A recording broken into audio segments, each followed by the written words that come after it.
Since mothers cannot look at certain paintings without affecting their children, why should we not think that lascivious histories and novels may have the same effect on our imagination and always leave some stain on our soul?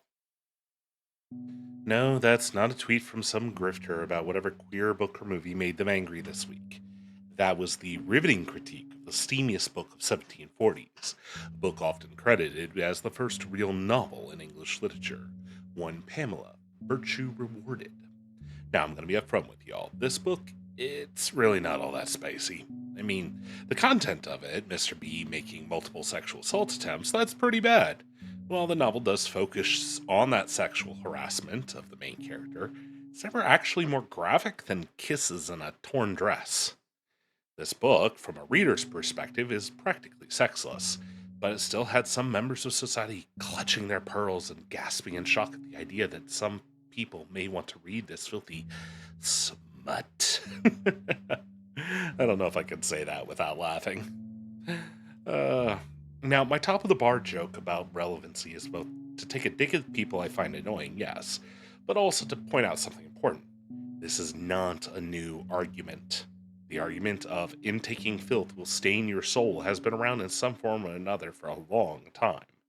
Skip forward a few centuries, and we find ourselves listening to a certain lawyer talking about the evils of murder simulators. Are you saying that Devin Moore shot three people in the head because of a video game? What we're saying is that Devin Moore was, in effect, trained to do what he did. He was given a murder simulator. He bought it as a minor.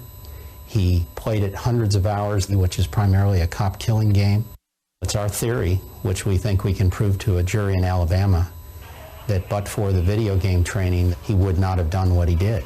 More video game industry gave him a cranial menu that popped up in the blink of an eye in that police station, and that menu offered him the split-second decision to kill the officers, shoot them in the head, flee in a police car, just as the game itself trained him to do. Skip forward again to not so long ago, and now you have people from Twitter users to the halls of Congress claiming that the sexual deviancy of media is corrupting our youth, and that they must be protected. Issues like life and gender. What do you think is the top issue that they should be watching and the top issue that conservatives should be taking action on right now? Well, there are a couple of things. Of course, protecting minor children from the transgender and this culture and that influence. And honestly, wouldn't they be better off without that pesky forbidden knowledge? Now, I'm going to do my best not to talk about the morals of this. Why? Why? Because I'm a hentai monster on the internet. It's obvious where my opinions on fiction lie. If you're struggling to understand why, please go research your tentacle hentai. Don't worry, I'll wait. And by wait, I mean you'll pause this and I'll keep going when you press play. Okay, so with all that out of the way, and with all my very clear and obvious and glaring biases laid out for you, let's talk science.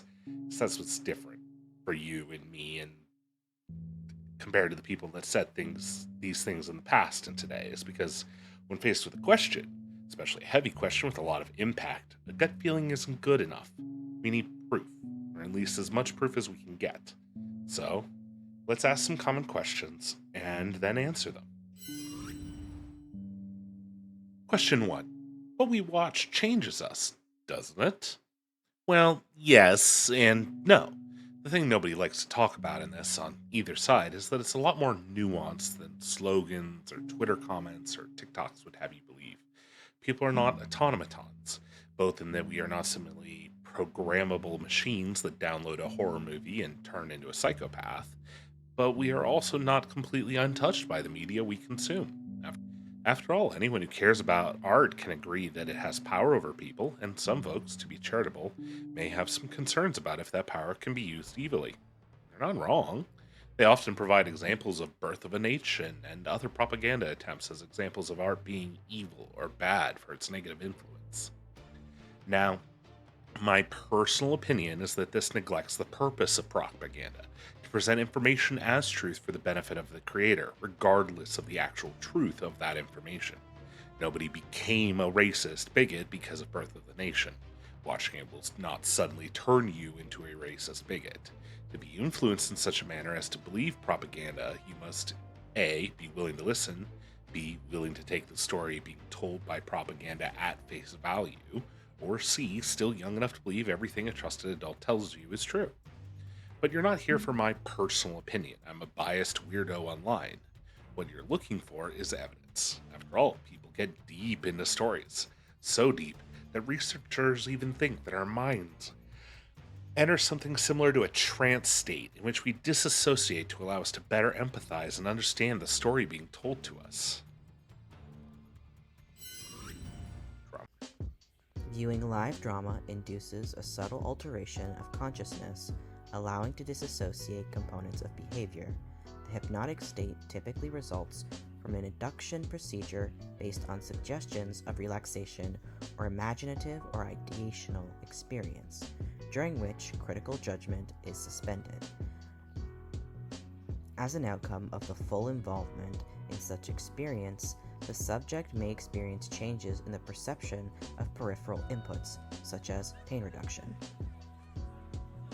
In live theater, the induction procedure that urges the spectators to divert their mind from incoming factual information and enter the dramatic fiction could be either the theatrical events, the plot, or arrangement of incidents, in Aristotle's words, or the willing suspension of disbelief proposed by Coleridge. Philosophical Changes Viewing Fiction Theater.pdf. Marie-Noëlle Metzlotz, Yannick Bressan, Nathalie Eder, and Elaine Otzenberger. To be fair, that's scary powerful. But researchers seem to find that despite this, people are shockingly good at not letting the darkness of fantasy they've engaged with change them. Researchers at the University of Amsterdam have coined the term moral management to describe how part of the engagement with fantasy is our ability to adjust our morals, to comply with the setting that we're in, and then shift back afterwards, unimpacted not only by scenes of violence in movies or theaters, but even by acts of violence we choose to engage in ourselves, such as video game violence. In sum, the conceptualization of moral management suggests that users of violent media entertainment must actively contribute to make their entertainment experience happen. While the representation of violence can facilitate enjoyment in many ways, moral concerns relating to witnessing or committing violence also have the potential to reduce or diminish enjoyment.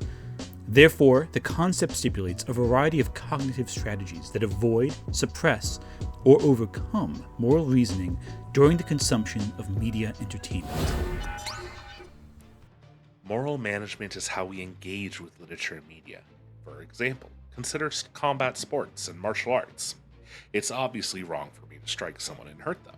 It's not wrong, however, in the setting of a combat sport, where we have all consented to the risks and rewards for our fight, and importantly, my goal is not to permanently injure them, but to compete within agreed upon boundaries. The same way, terrible characters do horrible things in media, but we as ongoing viewers are not hurting anyone because fictional things cannot be hurt. Just like combat sport participants consent to the rules in the context of the sport, we as viewers consent to temporarily suspend our moral judgments as we engage with the narrative. This allows us to suspend our moral disgust and disdain for the actions and to enjoy and view them in a light that does not reflect our actual moral concerns. Question 2. Isn't sexual arousal special in its danger? Okay, I hear you protest. Sure, we all know that video games don't cause violence, but surely all that sex stuff is harmful. After all, there really isn't any difference between visual stimuluses, as it were. A hot person is a hot person, whether they're photo or a picture or a real life person. So sex in media is deviant behavior, right? No, it isn't. It really isn't. Here. Experiencing greater sexual arousal and anticipation of partner intimacy would be consistent with addiction or nomophilic models of sex film viewing. However, addiction and compulsivity models also predict a diminished sexual response to partners, which did not occur. These results appear most consistent with nomophilic model of sex film viewing. A systemic scoping review of the prevalence, etiological, psychological, and interpersonal factors. Researchers are pretty clear about this. So clear about it, they invented a word for generally acceptable and normal sexual behavior, aka normophilic, just to clarify how not of a big deal this is. Sex is just a normal part of the human experience. An important part, sure, but it's not magically different from our portrayals of violence or other exhibits of horrible morality. Physical pleasure is not inherently a bad thing, and if you step back from the moral judgment of feeling enjoyment is bad, we realize that there's no real negative effects to normal usage. This applies just as much to sex in the bedroom as it does to combat sports. Ask a doctor and you'll find it's almost as stressful on the human body, but that's no reason to cancel the Olympics. The same goes for kinky or sexual roleplay. As Ashley Brown, Edward Barker, and Quasi Rahman's review showed, just viewing recordings and representations of sex isn't enough to get us quote-unquote addicted to it. So why would it somehow be more powerful than sex itself to alter our perception of reality? The research suggests that it's more likely that we engage in moral management to enjoy sexual fantasies, because much of it is morally tricky to engage with otherwise. Porn alert! Oh dear. I really don't have the time here to explain what's going on with that accusation. If you want me to go into explaining why porn addiction, quote-unquote, isn't really a thing, and most of the efforts behind your brain on porn campaign are actually part of an anti-orgasm cult, is actually really insane, but I don't have the time to get into it. It's not on topic. So there's a link down below to Dr. Proust's reporting on the situation, and if you really want me to talk more about it, comment down below. Really short version. Porn addiction is not a medical condition. It's more of a moral panic charge that is used mostly to silence researchers who are doing important work in the field by claiming that the researchers, as well as the addicts, are the equivalent of drug addicts and not people with severe coping issues that have nothing to do with the pornography they consume. Again, refer to the previous study to show that porn is not some special drug, but just one of the many things people find enjoyable in life. Okay.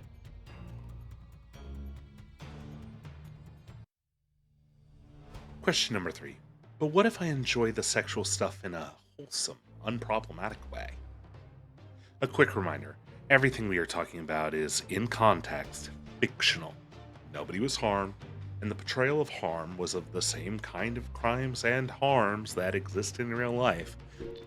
But it was just a portrayal, and so it is okay to portray it. Can we all agree on that? But it's icky! We're going to slip back into my bias here, but really...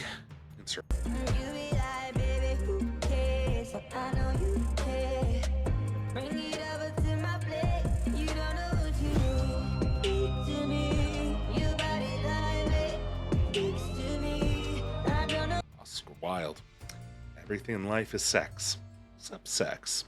Sex is about power. I'm not going to belabor this point too much, but the idea that we can live a sanitized life without sex or sexual implications is puritanical lunacy. To try and claim that other terrible forms of media like horror and gore are quote-unquote safe, so long as they don't have sex involved, misses the very sexual nature of these stories. I could spend all day talking about how a vampire bite is sexual, or how a cannibal eating someone is very sexual. Hannibal fans, rise up.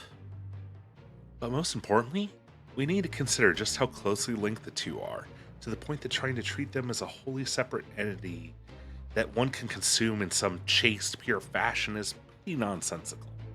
Research, such as the study on the aggressive promoting pheromone in Drosophila, demonstrates how aggression and specific stimuli are connected in the brain. This suggests that trying to consume media in a chaste and pure fashion without acknowledging the interplay of sex and violence is unrealistic. Just as the pheromone CVA triggers aggression through neural pathways, sexual and violent themes in media are often intertwined, driven by the same underlying mechanisms. And don't even get me started on the transfer effect. One of the oldest tricks in the dating book is to take your date someplace exciting. Bridges, roller coasters, horror movies, all have been used to get people ready and raring to go, with multiple experiments taking place over the years showing how people are affected by it. They create the excitement, fear, and thrill of the scenarios that get our primitive brains, motors running, all without the accompanying danger. Which gets us back to the start. If I show you a horror movie, it'll affect you as a person. You may digest the story and learn something about yourself. It may heighten your senses and make you more open to accepting a smooch from your date. But what it won't do is change who you are. It won't make you do anything. The greatest power of humanity is choice. Don't give up your choice just so that you can take the easy way out and blame media.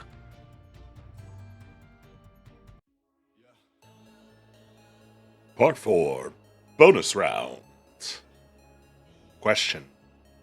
Why are you making such a big deal out of this? Now, all of this research and discussion isn't just academics for me. It's personal. Really personal. Taking off the tentacle monster mask for a second, I was raised as an evangelical fundamentalist, a form of Christianity where there was no buy, no cake. There was only moral failure and the stain on my soul that wrought. I was taught to fear and reject some of the deepest parts of myself because of the unscientific, theocratic beliefs that had no grounding in reality that were taught to me. I always had a curious mind, though, so when I left that environment to head to college on my career path, I decided I was going to fix myself. I was going to find the research to show what I needed to do to fix the parts of me that made this stain on my soul, and I went to school for psychology. But as I dug into the research, I discovered something that was, for me, completely transformative. There was nothing to fix. I was, quote-unquote, normal. I was just a variant on the average human experience. My identity, my desires were not the corrupting evil forces I had been led to believe. The freedom and liberation I felt were tremendous. It also allowed me to see the stories I loved and the fantasies I cherished, not as a danger to me, or as something that would define me or dictate my reality, but as something that I could love unabashedly. It was just another part of the human experience, another side of the die that had been cast on human existence. So if you're watching this and you're feeling the same sort of weight, the same sort of fears and judgments, you're not alone. The evidence shows that fiction, even with depictions of sex and violence, doesn't make us who we are. That to be good or evil is your own choice. That it's my choice, not the choice of the media that we consume. We are more resilient and more capable of moral management than the fearmongers would ever let us believe. In the end, I come back to this. Our greatest power is choice. Don't let outdated, unfounded beliefs rob you of your ability to choose, to explore, and to understand yourself. Remember to hold your loved ones close. You never know when the stars might align. I'll see you all next time. Ciao.